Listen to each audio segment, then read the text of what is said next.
우리 사람에게는 머물러 있어야 할 자리가 있는 것입니다. 또 가야 할 길도 있는 것입니다. 그러면 오늘 우리가 어느 자리에, 어떤 자리에 머물러 있어야 하는 것입니까? 지금 우리는 과연 어디로 향하여서 가고 있는 것입니까? 오늘 본문에 보니까 나를 따르라는 예수님의 말씀에 레위는 곧장 예수님을 따랐다고 하였습니다. 사실 예수님의 이 부르심이 이 레위에게는 힘이 충격적인 사건이었습니다. 아니, 예수님께서 어떻게 나를 아시는가? 어떻게 나 같은 죄인을 제자로 불러주시는가? 아마 이런 의문이 들었을 것입니다.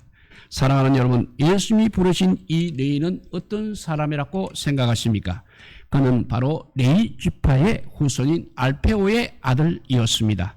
그리고 우리가 알고 있듯이 레위인은 오직 회막, 성막의 일만 해야 하는 것입니다. 즉 성막에서 여호와를 섬기는 일만 해야 하는 그런 직분을 가진 사람들입니다.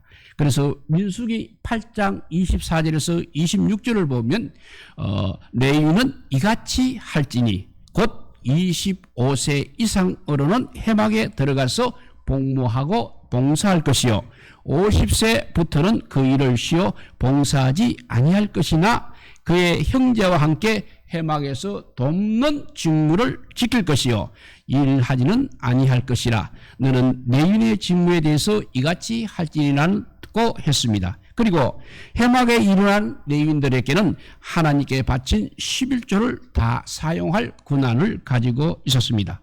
그것이 바로 민수기 18장 21절입니다. 내가 이스라엘의 11조를 레위 자손에게 기업으로 다 주어서 그들이 하는 일 곧 회막에서 하는 일을 감나니라고 했습니다. 실상 이 회막도 하나고 나중에 생긴 성전도 역시 오직 하나였던 것입니다. 결국 그 하나를 수만 명에 달하는 한 지파, 레위 지파가 섬겼던 것입니다. 그것도 50세까지만 봉사하게 되면 평생이 보장되었습니다. 그래서 레위는 이같이 할지니 곧 25세 이상 어른은 회막에 들어가서 복무하고 봉사할 것이요 50세부터는 그 일을 쉬어 봉사하지 아니할 것이나 라고 했던 것입니다. 그러니 믿음이 떨어진 이스라엘 백성들의 눈에 그것이 별로 좋게 보일 리가 없었습니다. 그래서 이스라엘 백성들은 11조 하기를 결의하였습니다. 이스라엘이 왜 멸망을 하였습니까? 물론 하나님 말씀에 불순종해서 멸망하였습니다. 그러면 하나님의 말씀 중 어떤 말씀에 불순종한 것 때문입니까? 말라기서에서는 그것에 대해서 우리에게 우리에게 이렇게 보여주고 있습니다. 말라기서 3장 7절에서 10절 말씀입니다. 읽어보면 만군의 여호와가 이르노라 너희 조상들의 날로부터 너희가 나의 규례를 떠나 지키지 아니하였도다. 즉 그런즉 내게로 돌아오라. 그리하면 나도 너희에게로 돌아가리라 하였더니 너희가 이르기를 우리가 어떻게 하여 돌아가리까 하는도다. 사람이 어찌 하나님의 것을 도둑질하겠느냐? 그러나 너희는 나의 것을 도둑질하고도 말하기를 우리가 어떻게 주의 것을 도둑질하였나이까 하는도다. 이는 곧 11조와 봉헌물이라. 너희가 곧 온 나라가 나의 것을 도둑질하였으므로 너희가 저주를 받았느니라. 만군의 여호와가 이르노라 너희의 온전한 11조를 창고에 들여 나의 집에 양식이 있게 하고 그것으로 나를 시험하여 내가 하늘문을 열고 너희에게 복을 사할 것이 없도록 붙지 아니하나 보라 했습니다. 11조는 이렇게 레위인을 위한 것이 아닙니다. 이스라엘 백성들을 위한 것입니다. 그래서 하나님께서 11조로 시험해 보라고까지 말씀하셨습니다. 그런데 사람들의 눈에는 그것으로 복을 주시는 하나님보다는 별로 일도 하지 않고 그 11조만 챙겨가는 레위인들이 먼저 눈에 띄었을 것입니다. 그래서 영적인 눈으로 보지 못하고 하나님의 말씀을 불순종했던 것입니다. 즉 하나님께 11조를 드리지 않았다는 것입니다. 그 결과 나라가 망하자 레위인들은 뿔뿔이 흩어졌습니다. 그리고 스스로 자구책을 강구했던 것입니다. 그러니까 성전 일을 이제 팽개치고 세상 일에 나선 것입니다. 오늘 본문에 나타난 알페오의 아들 레이는 세간의 관리가 되었습니다. 당시 세리에는 두 가지 종류가 있었습니다. 하나는 가바이라고 하는데 세금을 받으러 다니는 사람입니다. 또 하나는 모케스라고 하는데 세간의 관리입니다. 레이는 당시에 이 두 번째인 세간의 관리였습니다. 그런데 당시 사람들은 세간의 관리를 일반 세리, 세금을 받아 다니는 사람보다 더 미워했다고 합니다. 그들은 돈에 눈이 멀어서 민족을 배반하고 이웃을 배반하고 신앙과 사명도 내팽개친 그런 사람들로 여겼던 것입니다. 그래서 그들을 세간의 관리를 죄인 취급하였습니다. 그런데 어느 날 예수님께서 그런 레위를 부르셨습니다. 사명자로 부르셨습니다. 이에 레위는 결심하고 예수님의 뒤를 따르게 됩니다. 그래서 예수님의 영광스러운 제자가 되었습니다. 그가 바로 마태복음을 기록한 사도 마태입니다. 마태는 예수님 성천하신 후에 에티오피아 등 각지에서와 시리아와 히에레폴리스에서 전도하다가 결국은 붙잡혀 참수를 당하고 말았습니다. 그리고 그 시체는 화형에 처해졌습니다. 그런데 여기서 우리가 고민해야 할 것이 하나 있습니다. 그렇게 예수님을 강격하여 따른 결과가 결국은 참수요 화형이라는 것입니다. 그런데 레위는 그런 자리에 참수와 화형의 자리에 불러주심을 오히려 더 기뻐하였습니다. 사도행전 5장 41절에 보면 사도들은 그 이름을 위하여 능욕받는 일에 합당한 자로 여기심을 기뻐하면서 공회 앞을 떠나니라 했습니다. 사랑하는 여러분, 예수님은 오늘 우리도 내일처럼 사명의 자리로 부르셨습니다. 죄인임에도 불구하고 부르셨습니다. 그래서 우리가 지금 여기 이 자리에 나와 앉아 있는 것입니다. 사실 여기 죄인 아닌 사람이 누가 있겠습니까? 누가 나는 의인이라고 자랑할 수 있겠습니까? 예수님은 이 땅에 죄인을 부르러 오셨다고 했습니다. 오늘 본문 17절 하에 그 말씀입니다. 나는 의인을 부르러 온 것이 아니요 죄인을 부르러 왔노라 하시니라 했습니다. 그러므로 자신을 의인이라고 생각하는 사람은 이 자리에 머물 이유가 없는 것입니다. 그러면 이 예수님의 거룩한 부르심에는 어떤 의미가 있는지 살펴보도록 하겠습니다. 첫째, 우리를 하나님의 자녀의 자리로 부르셨습니다. 예수님의 부르심에 응하는 자는 하나님의 자녀가 되는 것입니다. 요한복음 1장 12절에서 13절 말씀입니다. 영접하는 자, 곧 그 이름을 믿는 자들에게는 하나님의 자녀가 되는 권세를 주셨으니 이는 혈통으로나 육적으로나 사람의 뜻으로 나지 아니하고 오직 하나님으로부터 난 자들이니라 라고 했습니다. 아무 공도 없이 오직 믿음 하나만으로 우리는 하나님의 자녀가 된 것입니다. 그래서 이제 더 이상 우리는 죄인이 아니라 의인인 것입니다. 하나님의 자녀로 그 신분이 바뀌어졌습니다. 그리고 하나님 나라를 유업으로 이어받을 자가 되었습니다. 그런 우리를 예수님께서는 또한 사명자로 삼아 주셨습니다. 이렇게 예수님의 부르심은 첫째, 우리를 하나님의 자녀의 자리로 부르셨고, 두 번째는 우리를 하나님의 은혜의 자리로 부르셨습니다. 성경은 하나님의 은혜의 자리를 한마디로 은혜라고 그렇게 말하고 있습니다. 은혜라는 것은 사전적 의미로 다른 사람으로부터 어떤 보상이나 어떤 호의를 기대하지 않고 베푸는 관용을 뜻하는 것입니다. 무엇인가 바라고 호의를 베푸는 것은 뇌물이라고 할 수 있는 것입니다. 그러나 믿는 자들에게 값없이 주시는 구원의 은혜는 하나님의 선물인 것입니다. 바울은 이것을 그리스도를 통해서 나타난 하나님의 사랑이라고 그렇게 정의했습니다. 로마서 5장 8절입니다. 우리가 아직 죄인 되었을 때 그리스도께서 우리를 위하여 죽으심으로 하나님께서 우리에 대한 자기의 사랑을 확정하셨느니라 했습니다. 이처럼 우리는 하나님의 사랑으로 인하여 값없이 구원의 선물을 받았습니다. 그리고 그 은혜의 선물로 말미암아 하나님의 자녀가 되었습니다.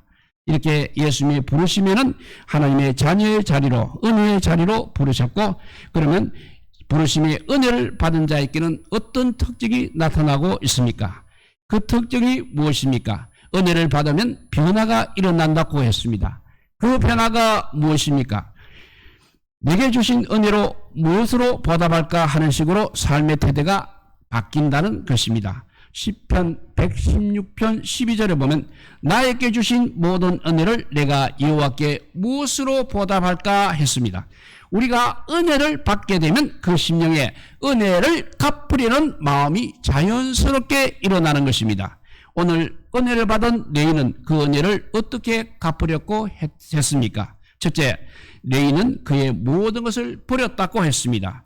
누가복음 5장 27절에서 28절에 보면 그 후에 예수께서 나가사 레위라 하는 세리가 세간에 앉아있는 것을 보시고 나를 따르라 하시니 그가 모든 것을 버리고 일어나 따르니라 했습니다.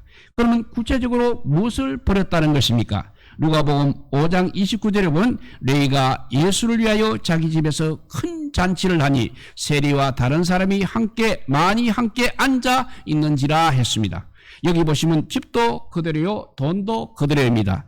그러면 과연 무엇을 버렸다는 말씀입니까? 레위는 지금까지 그가 바라보고 달려온 그의 인생의 목표를 버렸다는 것입니다. 다시 말하면 인생의 목표를 바꾸었다는 것입니다. 지금 레위는 어떤 사람이었습니까? 그야말로 돈에 미친 사람이었습니다. 오직 물질만 바라보며 살아온 사람입니다. 물질이 그의 삶의 중심이 되었습니다. 물질 때문에 레위의 사명도 저버렸습니다. 물질을 버느라 죄도 많이 지었습니다. 물질이 레위의 최고의 가치요, 물질을 버는 것이 인생의 목적이었습니다. 레위는 돈을 위해서라면, 물질을 위해서라면 무엇이든지 개의치 않았습니다. 마치 개같이 돈을 벌었습니다. 그렇다고 짐승처럼 그 물질을 쓰지 않았습니다. 그러나 예수님께 부르심을 받는 순간 레위는 지금까지 살아왔던 그의 인생의 목표를 헌신짝처럼 던져버렸습니다. 이제 물질을 위해서가 아니라 하나님의 영광을 위해서 살려 했던 것입니다. 이처럼 하나님의 은혜를 제대로 받게 되면 인생의 목표가 바뀐다는 것입니다. 자신을 위해 살려던 사람이 이제는 하나님의 영광을 위해서 살게 되는 것입니다. 그래서 내가 삼았던 모든 것을 십자가 앞에 다 내려놓는다는 우리 복음성가가 있지 않습니까? 그 가사를 잠깐 읽어보면 내가 주인 삼은 모든 것 내려놓고, 내가 주인 삼은 모든 것 내려놓고 내 주 대신 주 앞에 나가 내가 사랑했던 모든 것 내려놓고 주님만 사랑해. 주 사랑 그친 풍랑에도 깊은 바다처럼 나를 잠잠케 해. 주 사랑 내 영혼의 반석 그 사랑 위에 서리라고 하는 찬양이 있습니다. 이렇게 레위는 그의 모든 것을 버렸고 모든 것을 바꾸어 그의 인생의 목표를 바꾸어 버렸다고 했습니다. 두 번째 레위는 말씀에 순종하려 했습니다. 은혜의 사람은 또한 하나님의 말씀에 아주 민감해지는 것입니다. 그래서 이제 말씀 앞에 항상 순종으로 반응하게 되는 것입니다.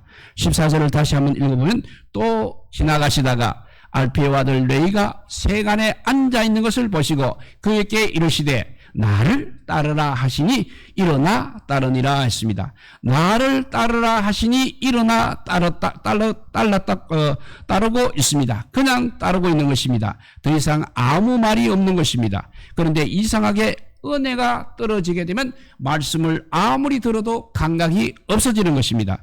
그리고 그와 함께 이유가 많아지고 핑계가 생겨지게 되는 것입니다. 성경 곳곳에 그런 불순종의 기록들이 나와 있습니다.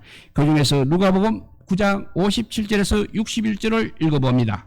길 가실 때 어떤 사람이 여짜오되 어디로 가시든지 나는 따르리이다. 예수께서 이르시되 여우도 굴이 있고 공중의 새도 집이 있으되 인자는 머리 둘 곳이 없도다 하시고 또 다른 사람에게 나를 따르라 하시니 그가 이르되 나로 먼저 가서 내 아버지를 장사하게 허락하옵소서 이르시되 죽은 자들로 자기의 죽은 자들을 장사하게 하고 너는 가서 하나님의 나라를 전파하라 하시고 또 다른 사람이 이르되 주여 내가 주를 따르겠나이다마는 나로 먼저 내 가족을 작별하게 허락하소서라고 했습니다.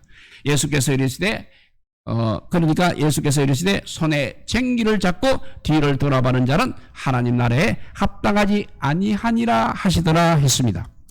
예수님의 부르시면 이렇게 핑계하는 자는 하나님 나라에 필요가 없는 그런 사람이 되는 것입니다. 사랑하는 여러분, 나는 과연 순종하는 사람입니까? 아니면 불순종의 사람입니까? 아무쪼록 받은 은혜에 감격하여 날마다 순종하며 사시기를 축복합니다. 첫 번째는 말씀에 순종하려 했습니다. 두 번째 레이는 이제 이웃을 섬기려 했습니다.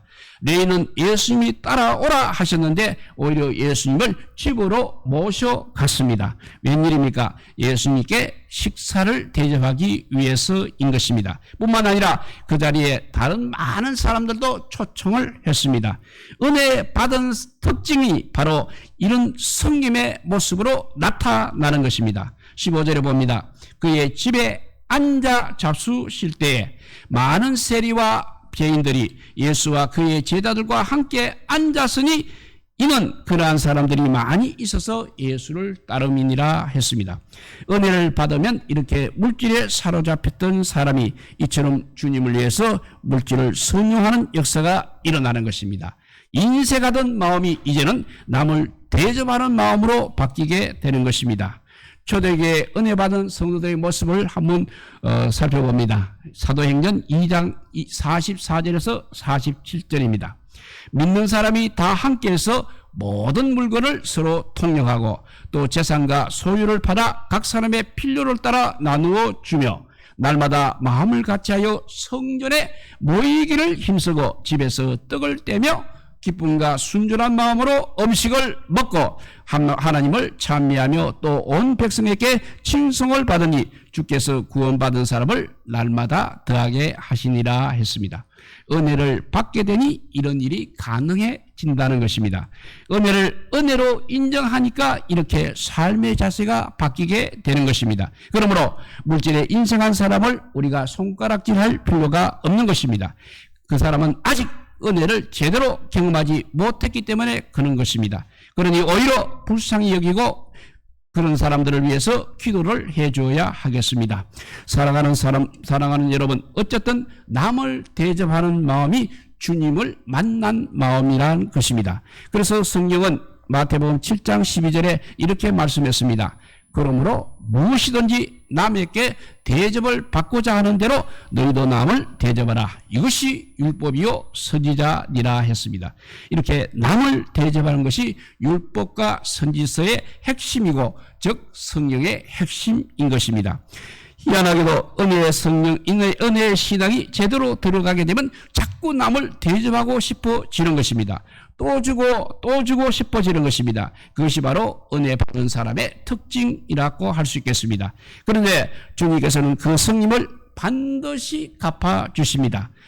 마태복음 10장 40절에서 42절 말씀입니다. 너희를 영접하는 자는 나를 영접하는 것이요 나를 영접하는 자는 나를 보내신 이를 영접하는 것이니라. 선지자의 이름으로 선지자를 영접하는 자는 선지자의 상을 받을 것이요 의인의 이름으로 의인을 영접하는 자는 의인의 상을 받을 것이요 또 누구든지 죄자의 이름으로 이 작은 자 중 하나에게 냉수 한 그릇이라도 주는 자는 내가 진실로 너희에게 이르노니 그 사람이 결단코 상을 잃지 아니하니라 했습니다.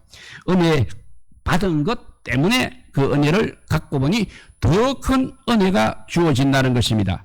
구원의 은혜에 대해 감격하여 이웃을 대접하였습니다. 그런데 그것이 오히려 이웃이 아니라 하나님을 대접한 것이 된다는 것입니다. 그래서 하나님의 상을 받는 것이고 이것이 바로 은혜 위에 은혜라고 했습니다. 그러므로 이제부터는 우리는 은혜 받은 자의 삶을 살아가시기 바랍니다. 이 일을 위해서 지금까지 우리의 인생의 목표를 이제는 수정해야 되겠습니다. 내일처럼 하나님의 영광을 위해서 살아야 하겠습니다. 그리고 하나님 말씀에 순종하며 살아야 하겠습니다. 그리고 대접을 받고자 하는 대로 먼저 남을 대접하며 살아가시기 바랍니다. 그래야 해서 받은 은혜 위에 더 큰 은혜를 날마다 받으면서 기쁨의 삶을 이어가시기를 우리 주님의 이름으로 축복드립니다. 기도하겠습니다. 사랑의 하나님 감사합니다. 주님께서 나를 따르라. 주님께서 우리를 아버지여 불러주셨습니다. 이 부르심의 은혜로 우리가 구원을 받았습니다.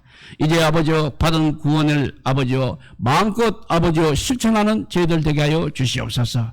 그래서 이때까지 우리의 삶의 방향이 바뀌어지게 하여 주시옵소서. 레이처럼 하나님의 영광을 위해서 살게 하여 주시고 말씀에 순종하며 살게 하여 주시며 남을 대접하며 살아가는 저희들 되게 하여 주셔서 하늘의 상급을 쌓아놓는 우리 모두가 되게 하여 주시기를 간절히 빌고 원하오며 우리 구주 예수 그리스도 이름으로 기도드리옵나이다. 아멘.